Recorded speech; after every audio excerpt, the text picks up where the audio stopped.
Yeah. Oh, and you wanted me to say more about it. The black and red poncho. The man in the black and red poncho. Yeah, I mean,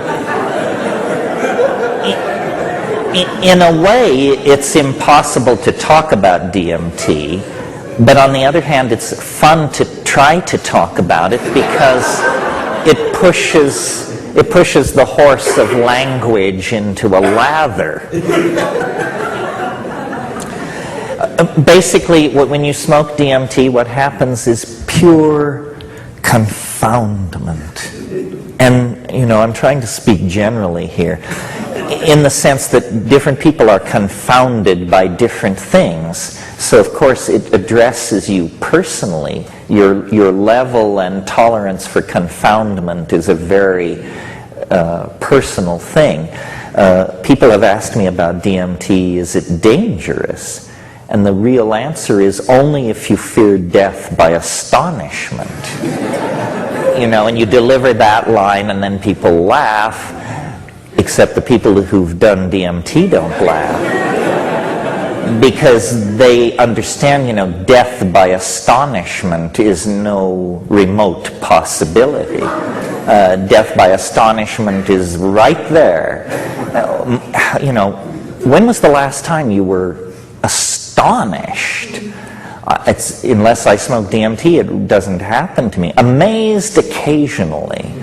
Astonished, never. Astonishment is when your jaw hangs for a long time.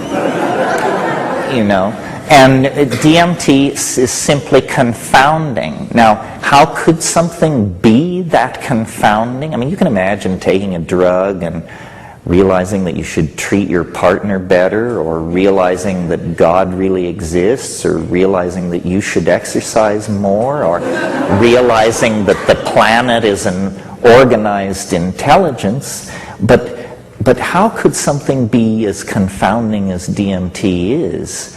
Well, I think the answer to that, and it took me a while to get to this, is that the reason it's so confounding is because its impact is on the language forming capacity itself. So the reason it's so confounding is because the thing which is trying to look at the DMT is infected by it, by the process of inspection. So DMT does not provide an experience which you analyze. Nothing so tidy goes on. The syntactical machinery of description undergoes some kind of hyperdimensional inflation instantly, and then you cannot tell yourself what it is that you understand. In other words, what DMT does can't be downloaded into as low-dimensional a language as English.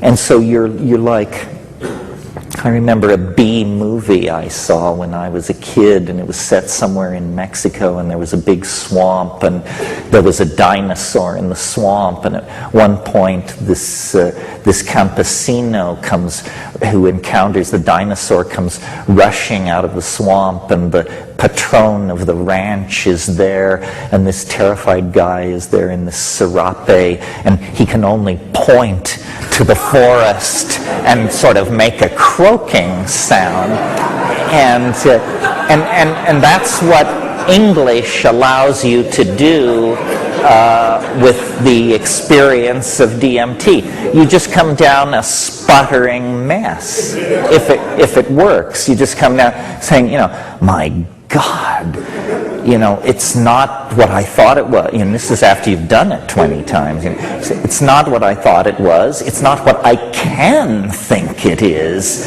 It's something, and to me, it's a miracle, because my intellectual arrow and how I brought myself up in terms of all these things was, I am a rationalist. And I am interested in testing and verifying and proceeding to define truth by non-exotic means. In other words, no archangels, none of that. And as I matured intellectually, I began to eliminate mystery from the world. I'd look into some spiritual discipline, conclude, no, that's a bunch of crap. I'd go to some teacher, conclude, no, this guy is a weasel. I sought the weird, but with an attitude of critical skepticism. And I assumed blithely that with this flashlight I would soon prove there were no elves out there in the darkness. Turns out, no. This is the way to proceed. Because stuff which is malarkey will be exposed as malarkey instantly. You just go to the guru and say, what can you show me? And if the guy wants you to sweep up around the ashram for a dozen years or so, you say, no, I'm out of here. But when you get to DMT, it delivers. It delivers. It is as strange as anything can be. It is, it is not only stranger than you suppose as you sit here, it is stranger than you can suppose. And what makes me wild about this is we're not talking about something that you have to go 500 miles up a jungle river and live with primitive people and study techniques for 30 years and control. We're talking about something which, if I had a pipe loaded with it in my hand, each one of you would be 30 seconds away from what I'm talking about. Well, you've tripped, and you lived in Paris, and you went to Trebizond and all these things, but nothing like this ever descended. But it's so near.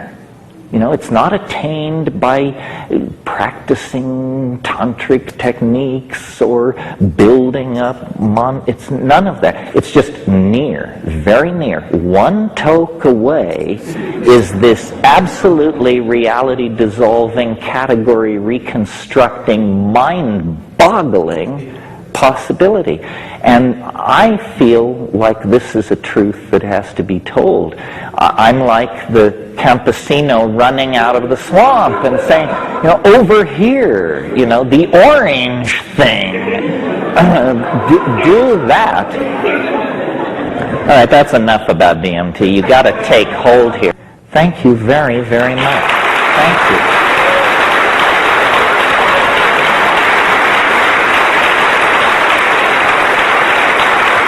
Thank you.